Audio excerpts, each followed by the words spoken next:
Everybody can hear me okay? All right. I appreciate Streaming Media East for giving me this venue, as opposed to one of the smaller session breakout rooms. But no, it's all good. I'm Mark Trudeau. I'm the founder and CEO of OpenVault. I'm going to apologize up front that I was due to present this with one of our broadband operator customers. Unfortunately, he is dealing with a system outage today, so that certainly took precedent, but hopefully you'll get something out of this. I'm going to take give you a completely different perspective, I think, than other speakers that I've seen so far at the show here, and hopefully, at the end we can keep it as interactive as you all like. So with that said, I'll run through a quick introduction of who OpenVault is, as well as talk through how this broadband industry has changed since we started our business. And I think some of it, when we started looking at the statistics, are going to be quite eye-opening. How does traffic exclusion work? If you read the details of this session, you'll have noticed that we're going to talk a little bit about that. How broadband operators and streaming providers can partner in a win-win environment. So we'll talk about that as well as some of those benefits. So with that said, just in the way of a quick introduction, we founded OpenVault back in 2010. We're in business because of really all of you here. So we saw that traditional video was declining, that eventually broadband was going to be the way in which subscribers consume content. And at that time, back in 2010 and 11, broadband operators weren't really paying attention to how much data was being consumed on their broadband networks. I'm sure all of you, and many of you even today, still have an all-you-can-eat type of an internet plan, right? You pay whatever you pay per month, and you just chew up as much data upstream and downstream as you can consume. We saw that might be something operators really needed to start paying attention to. At the time, services like Netflix were starting to really take hold, and we saw with our customers just the pains that they felt on their networks trying to support that traffic. So I'll get into that a little bit, and again, we're looking at this from a little different lens, I think, from other speakers I've heard. We're headquartered right across the river here in Hoboken, New Jersey. So we're first and foremost a software provider to the broadband industry. And we have a saying, we basically borrow their watch and we tell them what time it is, right? We collect data from their network that's very hard for them to get at and make sense of, but we turn a lot of data into valuable information with a number of actionable solutions, which we'll talk about. So it's a lot about data usage tracking and analytics across millions of subscribers. You see a sampling of some of our customers there in the upper right. And one of the things that's really taken hold for us in the past year or so is we've started reporting on some of these key statistics. And it's amazing just the amount of media and interest there is in the kind of data that we can report in terms of usage behavior of subscribers in the broadband space. So I'm going to share some of that with you because I think it sets the stage for why we think a broadband operator streaming provider partnership can be mutually beneficial. So let's talk about just the changing landscape, right? So back in 2012, just to share some basic statistics right off the bat, the average household consumed 38 gigabytes of data.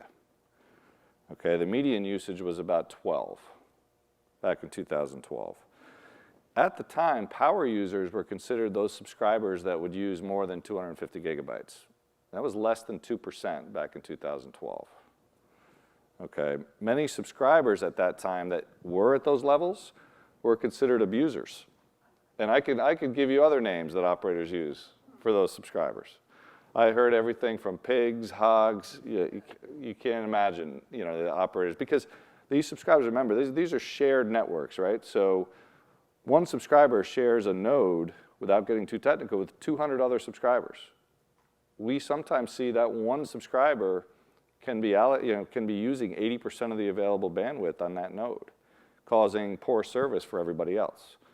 So the operators really needed to understand who those subscribers were And this is why they called them abusers. Now, they had worse names, I hate to say, for streaming providers. That's why you see that last bullet. You know, it was the streaming providers, really Netflix at the time, causing, in their minds, a tremendous amount of expense. They continued to have to buy new backhaul links, all kinds of things to support the amount of traffic largely being caused by Netflix in their minds. And even at that time, cord cutting, which I've heard, I heard in the keynote being discussed this morning, was not an issue. It was not a big issue. There were some reports of cord cutters, not a huge issue back in 2012. The other thing that, as I mentioned before, was prominent was these all-you-can-eat billing plans, these all-you-can-eat internet plans. Now, you've seen some of that change, and I'll talk about that. But this was kind of the landscape just 7 years ago, okay? So now when we go to 2018, this is what we're dealing with now. We're looking at a massive growth in the amount of usage per household, right? And what's interesting is median is growing even faster. We'll talk about that in a second. Power users, we can't even call them power users anymore, right? Almost half of the subscribers out there, it's approaching half, will be using over 250 gigabytes in no time, right? So now abusers, what used to be considered abusers, are now really considered the power users. Cord cutting is really huge right now, right? Everybody reads about it. It's real. And we have some statistics on that as well in a minute. Usage-based billing is becoming more and more prominent. Operators needed to figure out a way to, and I know a lot of you maybe in the room don't like to hear this, but they needed to figure out a way to align this growing demand for broadband usage with growing revenues. Everybody knows traditional video margins are shrinking. This is their most profitable side of the business, but if they kept up with the all-you-can-eat plans and continued to have to spend more and more money to support the increased usage on their networks, eventually those lines cross. So they have to do something to align growing demand on their broadband network with growing revenues. This is why you see things like usage-based billing, usage caps. Some people say they're not really caps, but they're usage quotas, right? On a per speed tier basis, they've become quite popular.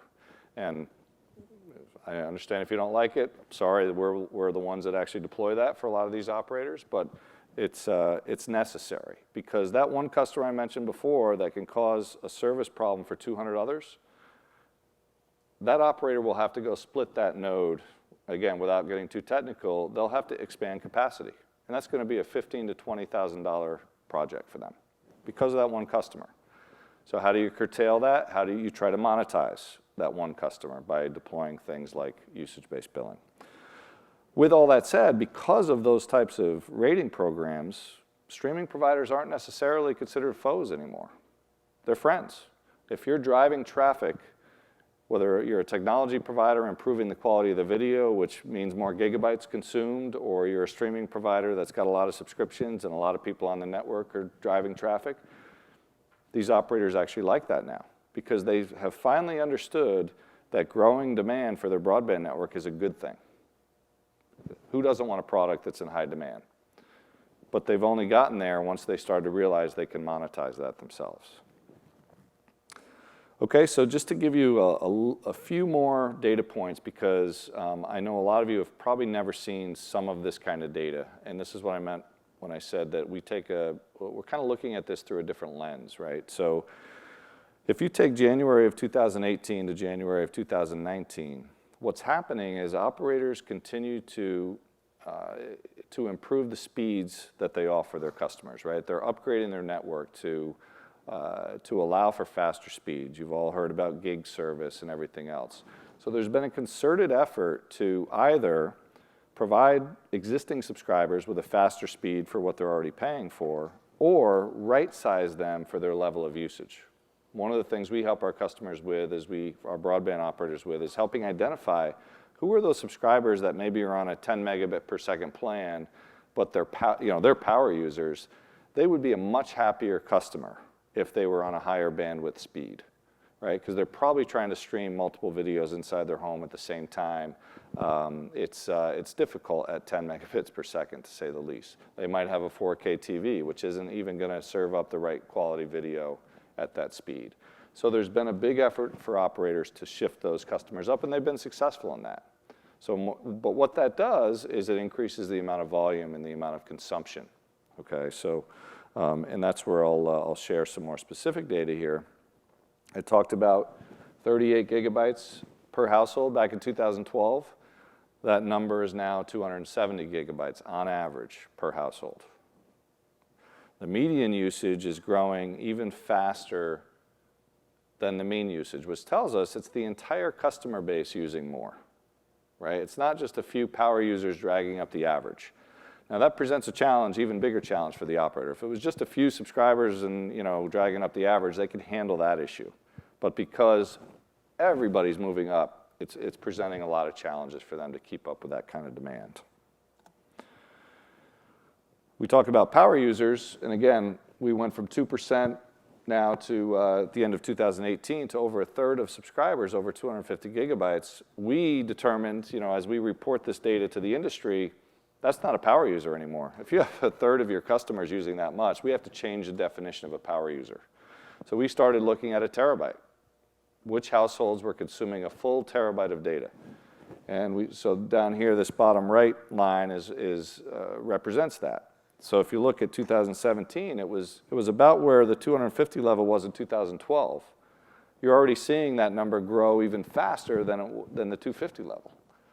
So this just spells more and more challenges for the operators to deal with. Cord cutting, okay? You know, this is not going away. As a matter of fact, obviously, you know, 2018 set a record. Well, the first quarter of 2019, some of you may have seen, just set an all-time record, and it exceeded 75% of the cord cutting that occurred in the first quarter of 2018. So this is not going away. Now, you might say, well, okay, so they cut video. What's the big deal? Well, what we started looking at is what's the usage profile of those cord cutters or cord nevers versus those customers that still have video bundled into their package, right? Operators need to know that, because if everybody ends up cutting the cord, right, and usage is so much higher for those customers, again, it's another issue that these operators are going to need to deal with. So this represents those numbers. What we're seeing is in the orange, we have almost twice as much usage that we're seeing per household per month for cord cutters and internet-only, broadband-only subscribers versus those that still have a video package. Now, what's even more of a concern is, again, you look at the median usage is over 3 times as much for cord cutters versus bundled subscribers. Now, I know this is a lot of data that I'm throwing at you, but it's for a reason. I really want to highlight, you know, why, again, usage limits have come to be in many cases, and why it's inevitable that most operators will have to go in this direction. This is a typical day in 2012, okay, for a representative operator that we track. This really just shows the traffic on their network every hour of the day. So no surprise, you're seeing, you know, 7, 8, 9, 10 p.m. as the peak hour. So we track usage over time, and we look at, well, how does usage grow over time in a given day on average per operator? So we looked at the same operator, same type of analysis for 2018 and compared it to 2012. This is what they're dealing with. So not only is usage growing tremendously, what's even scarier is that peak usage is growing at a faster rate than anything else. It's now 10 times what it was 6 to 7 years ago. And operators, that's how they build their network. They build their network to support those peak hours. They don't care what happens at 2, 3, 4 a.m. You could be a power user. You could use all you want at those hours. There's plenty of capacity on the network. But when everybody's streaming their video during peak hours, that's what they have to build their network to support. What else is driving growth? So everybody here knows, I mean, holiday time, more and more devices are being, that are connected, IoT devices, different types of devices that can stream video are being added to the household. So as the number of devices increases, the number of simultaneous streaming videos occurs, and the need for more bandwidth it drives that, right? 4K, soon to be 8K TVs. That higher quality requires higher bandwidth and consumes more data. Adaptive bitrate services, right? Same thing. So what we see, which is interesting, is when a subscriber moves from a 10 megabit per second plan up to 100, you see a drastic increase in usage because there's likely a lot of pent-up demand when they're at 10. They're trying to get a better quality video. When they do upgrade, it really expands the amount of usage. When they go from 100 to 200 megabits per second, we don't see quite the increase, right? So because a lot of these subscribers over time had subscribed to a service, maybe it was a 10 megabit per second service when all they had in their home was a laptop. Now they've got 15 connected devices and a 4K TV and gamers and everything else. And I heard something the other day about how gamers nowadays are literally taking their box, their Xbox, whatever it is, to their neighbor's house, and there's 5 or 6 kids setting up in different rooms, playing a game together. Imagine the bandwidth that chews up and the amount of data consumption. Add to the fact that subscribers are growing, right? You're seeing more and more broadband subscribers, so that just has a multiplying effect. You're seeing more usage per household, more households with broadband, and it's no wonder that the operators have to handle this unprecedented growth, and they do that in a couple ways. One is they all have acceptable use policies. You all have signed up for acceptable use policies somewhere along the line when you signed up for your internet service. If you look at the details in the acceptable use policy, there's often a data limit. The operator says in their fine print, anybody that uses over 2 terabytes of data, for example, we have the right to shut you down or slow you down or what have you. They need to manage that available bandwidth. For many, many years, they had put those clauses in their acceptable use policy but never enforced them, right? They just kind of conditioned subscribers to think, well, they're never going to do anything. What you're starting to see now is they're starting to enforce those. It's because of all this growth. And the other, as I mentioned, is there's a big trend to try to monetize this growth by deploying usage thresholds and overage fees. So how do we deal with this, and how can streaming providers actually partner with broadband providers? Again, broadband operators aren't looking at streaming providers as foes anymore. I think there's a lot of lessons that can be learned from wireless. And I came from wireless. My background was wireless, and what I saw in wireless back in the day was, a lot of you might not remember, but you'd get charged per minute like massive amounts of dollars, right? You'd roam into another market, and it was $3 a day and $1 a minute. I mean, it was really crazy, right? Well, as more competition came into the market, what you started seeing the wireless operators do is try to differentiate themselves with peak off-peak calling, weekend calling, common number calling, like all these different ways to differentiate their service from the next wireless operator. We foresee this in the wired broadband space as well. Okay, so mobile, T-Mobile in particular, back in 2015-16, launched their binge on service. They've had huge success with that. And why did they do that? They did it to differentiate their broadband offering on the mobile side versus their competitors. So we have already seen some deployments, and we are having discussions with our operators because we are in that revenue stream, right? We're counting gigabytes, we're helping them determine, and we're actually helping charge their heavy usage subscribers for exorbitant internet use. We're already having a lot of discussions with operators about doing something very similar to binge on. Okay, how can we have streaming providers' content excluded from those traffic counts? And how could that maybe differentiate our service versus the next broadband provider? Okay, so this is becoming more and more a common discussion that we're having. And you've already seen some announcements. Again, most of this, as you see, is wireless. But it's coming to wired broadband because they are, as much as everybody thinks mobile's the service that has capacity issues, as I've pointed out, this is coming in wireline as well. Now, it's already happening, right? We're already, for a lot of our operator customers who have deployed these types of services, we're excluding traffic that shouldn't count towards their data counts, right? Voice traffic doesn't count. IPTV traffic we exclude. We exclude things like TV everywhere for operators. So these things are already excluded. So the technology is there to do this and to work with streaming providers to come up with a package that a broadband provider can bring to their subscribers.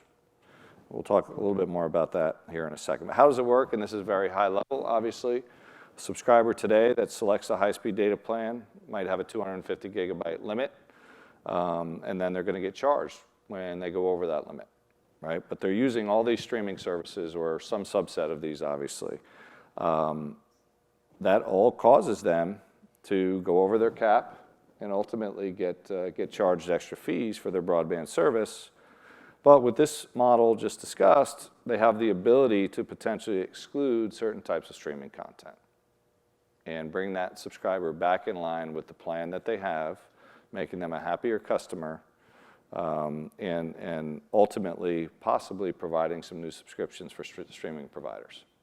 So we'll talk about that as well here. So again, at a high level, that's what we're talking about.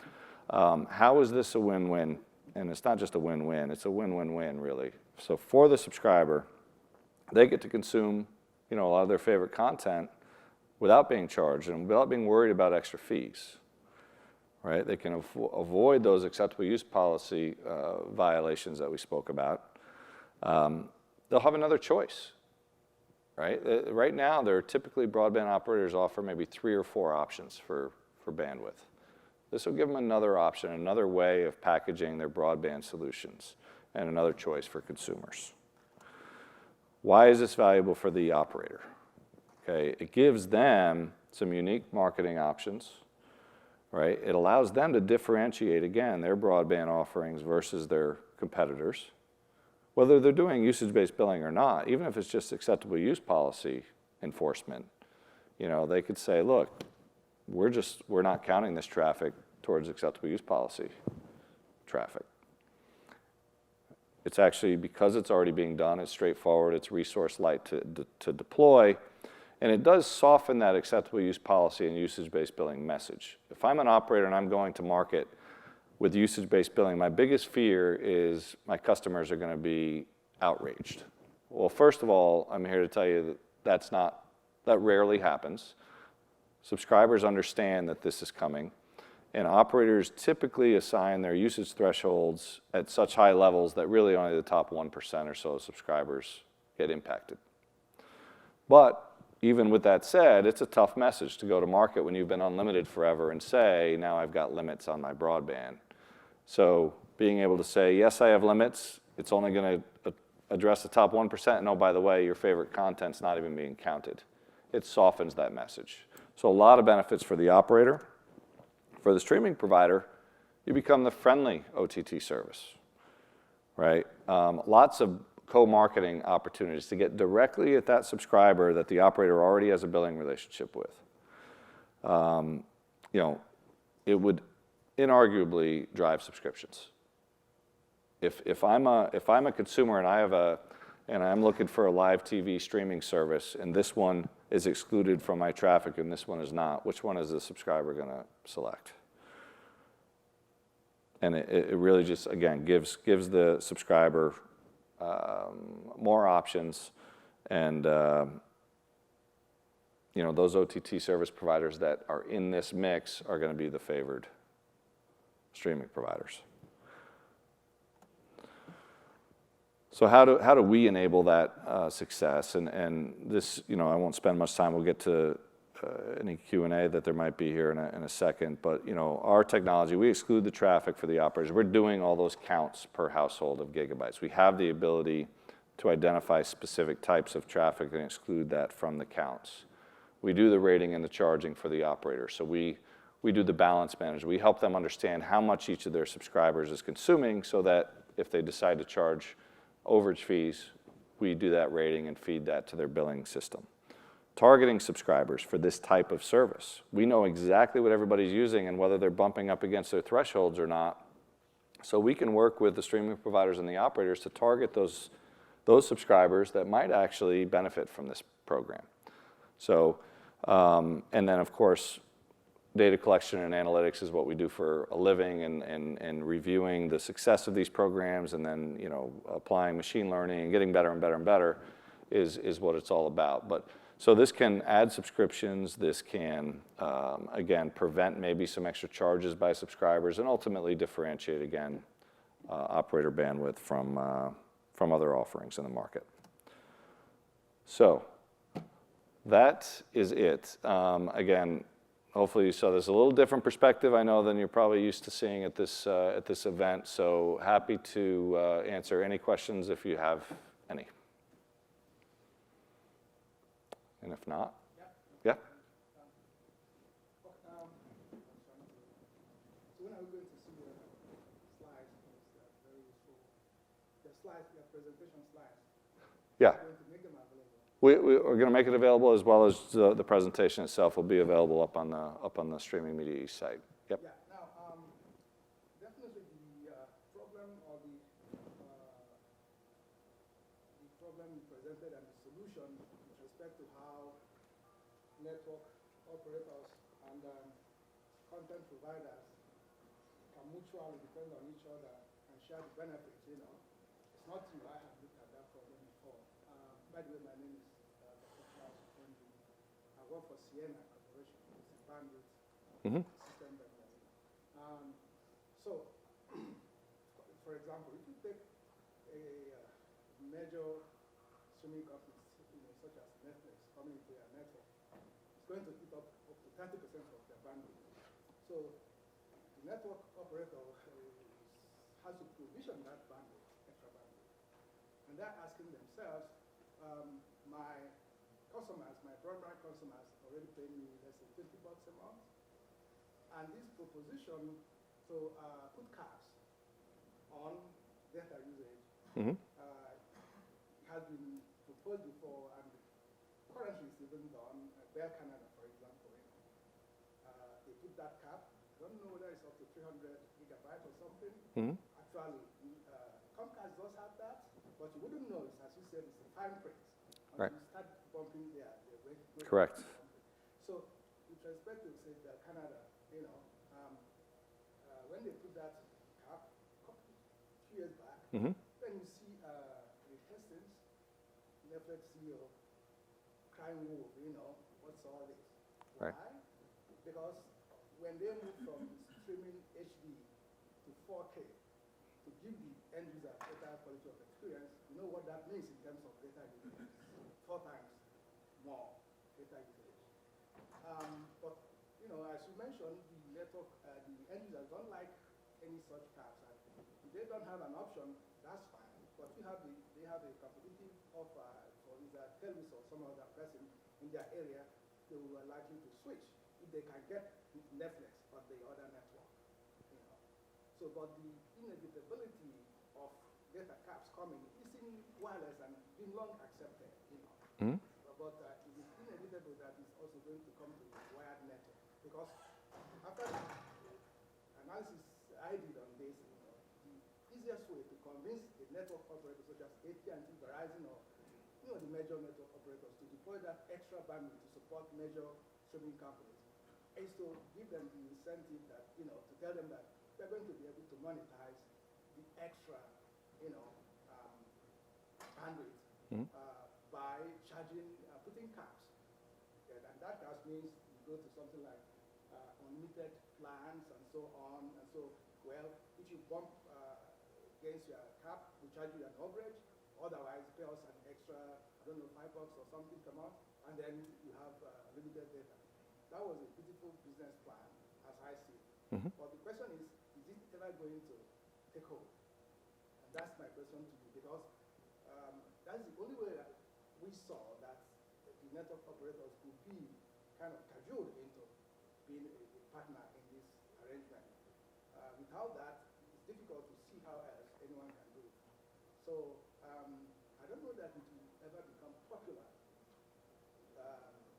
What do you see, since you really are working on this, but do you know about that Canada case that I mentioned? If you studied this, you would have seen that, you know. Yes, so there's a lot there. Yeah, so There's a lot there.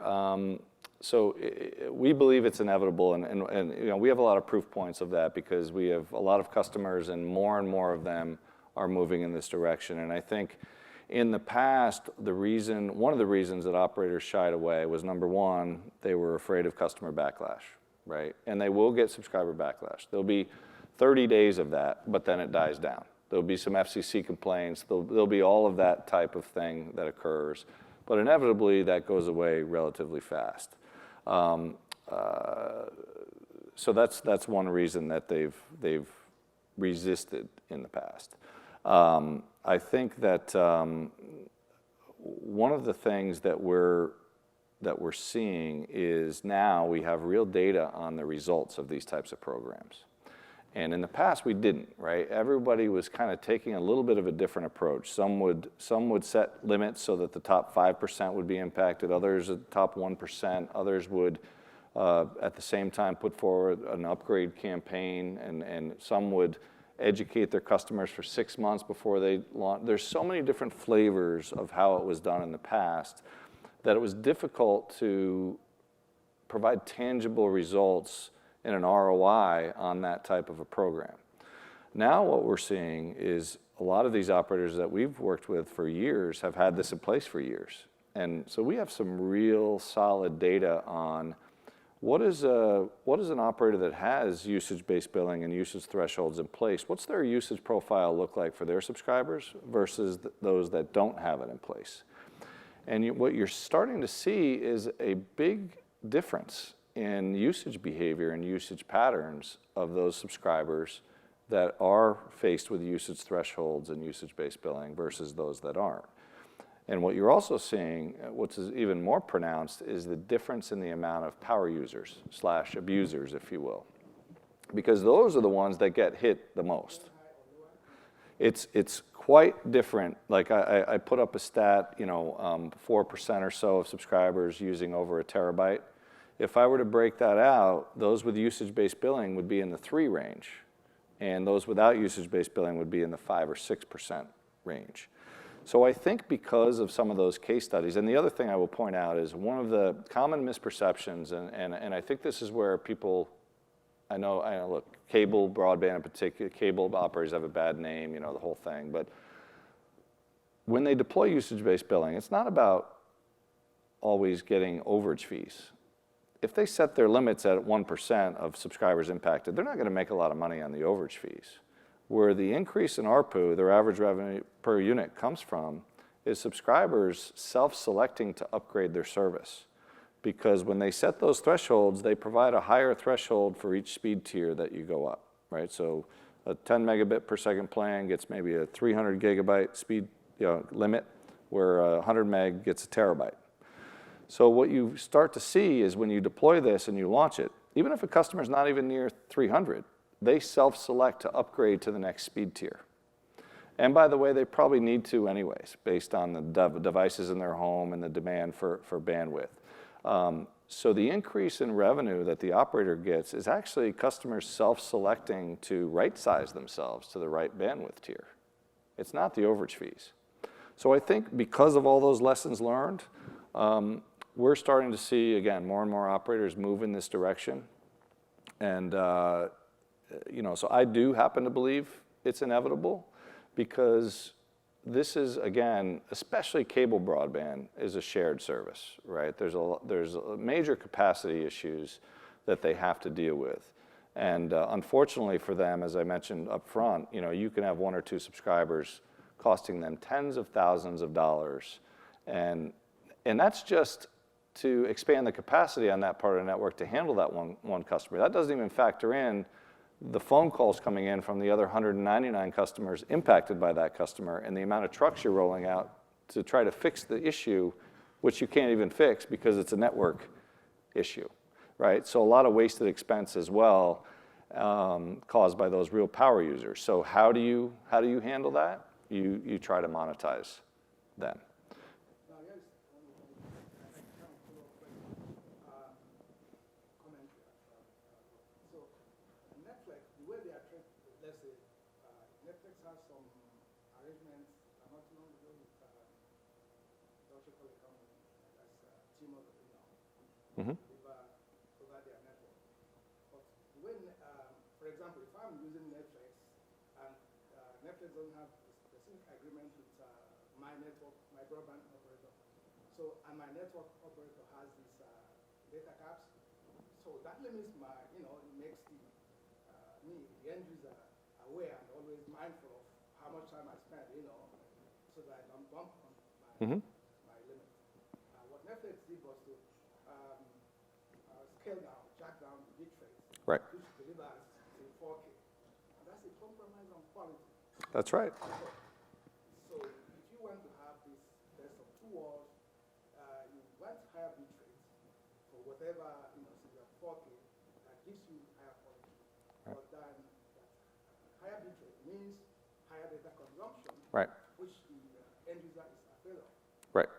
So Correct. No, absolutely. Let me address that because I think one of the things that's different here in the wired broadband world, and I think you'll find, is that binge on service does just that too, intentionally, right? They give you these streaming options that don't count towards your data caps, but they reduce the quality of the service and they slow down your speed to deliver that. That's how they justify that. That's how they say, I'm going to avoid tremendous usage on my network by offering this because I'm slowing down the speeds. I have never seen that in wired broadband. And perhaps it's because of concerns over net neutrality or what have you, but that's not the intent. That, at least no discussion I've had with operators ever talks about that. Instead, it's about, again, monetizing the growth so that they can afford to continue to expand capacity so that you don't need to sacrifice quality of video. So it's about making, again, everybody kind of move up. It's inevitable that everybody's moving up to more and more bandwidth, and every subscriber deserves the best possible quality. And so these rating plans are really about giving the operator the revenues they need to keep up with that. Yes? I'm glad you're in Hoboken because I'm in Jersey City. Oh. So I'm coming to you. All right. I have a question. I am going to be an online content provider. Okay. So I'm not technical with the video like you guys are, but I would like to know. I would like to do what T-Mobile did with Netflix with my website with mobile carriers in the Caribbean. Okay. How would that look like? What would that look like? Have the mobile carriers in the Caribbean, do they have any schemes like that? Because, No. okay. So, Well, I should say not that I know of. okay. We could talk offline. I think the challenge that you might face is in order to exclude the traffic, you have to identify the traffic, right? And so we can chat. Okay, you come to Hoboken. Come to Hoboken. Yes? Where are you deploying the probes? Is it in the CCAP? Is it CMTS? Where on the network? So in the cable broadband space, we collect data directly from the CMTS, actually. And what those data, it's really data counts per MAC address, right? And we match that up with the subscriber information so that we know this subscriber's on this package, and we see every 15 minutes how much data is being consumed. We don't have visibility ourselves into, nor do we want it, into what that content is. But at the technical level within the CMTS, the operator has the ability to drive specific types of traffic through a certain service flow that we can identify via that IPDR record that comes off. I'm getting really technical, but it allows us to basically then exclude traffic in a certain service flow. So it depends on their routing, how they do it, but that's how we would exclude that traffic from the usage counts. Yep. Yes?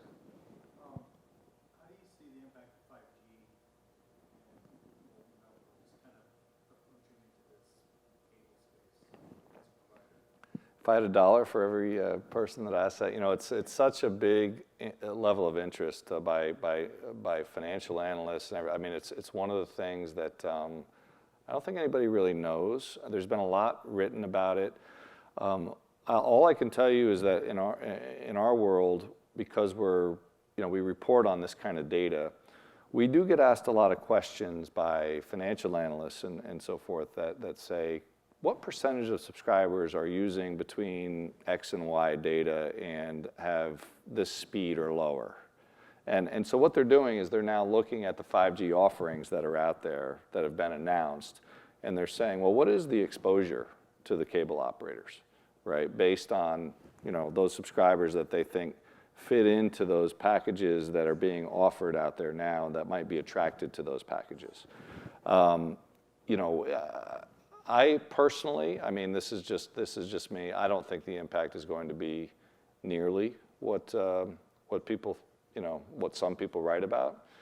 But I know that doesn't necessarily answer your question, but that's our perspective on things is to look more at the data and try and slice and dice the subscribers that are out there into a profile that may actually be exposed. Any other questions? Yeah? Based on your experience, what do you think is better position in the U.S. on with respect to broadband access? Is it the AT&T, the telcos, or the cable companies with their coaxial access and eventually fiber deep? Who do you think has a better shot at? You know, I wouldn't want to forecast. All I can go by is more of the history, right? And cable has been winning the broadband game. That said, fiber and the capacity availability and speeds and so forth that can be offered in a fiber world, you know, cable's trying to really keep up with that. We haven't seen quite the capacity concerns on the fiber operators that we do in the cable world. So because of that, it does contribute to everything we've talked about today, right? And the need to monetize to be able to keep up with that demand. But I'd just be guessing as far as who's going to continue to win the game. But historically, we've certainly seen the cable broadband operators not winning by a huge margin, but winning the subscriber war. Yeah. It's somewhat of a North American-centric perspective, because I think in Europe and Asia, Latin America, 5G will probably have a bigger Agreed. impact Yep. on video delivery because there's not a dominance of DOCSIS. Fair point. Yep.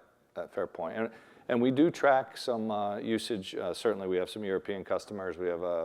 We just closed our first customer deal in Latin America and Ecuador, actually. So we're starting to track that data as well.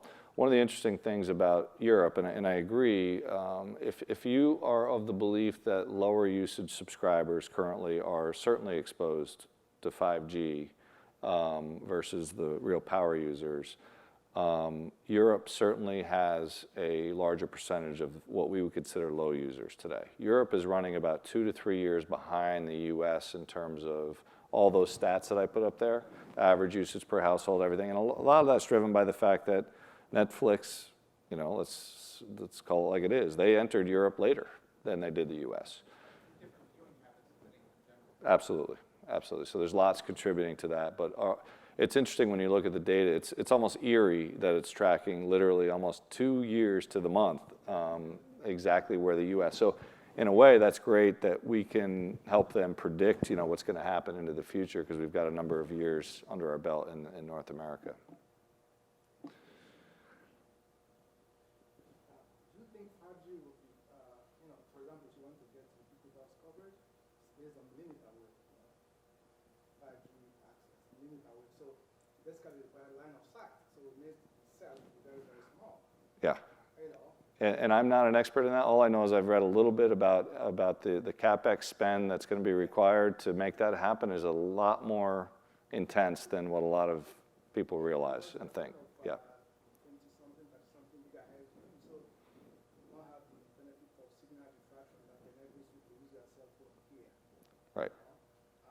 Because in the 1800 or 1900 or 900 megahertz, you don't need line of sight, but at very high gigahertz range, you need Right. line of sight. And for all those reasons, you know, this is why I have some doubts about, you know, just the exposure that the cable operators in particular have to 5G. But again, that's a personal opinion. So, all right. Anything else? Well, thank you very much. I appreciate the time and all the questions. Thanks.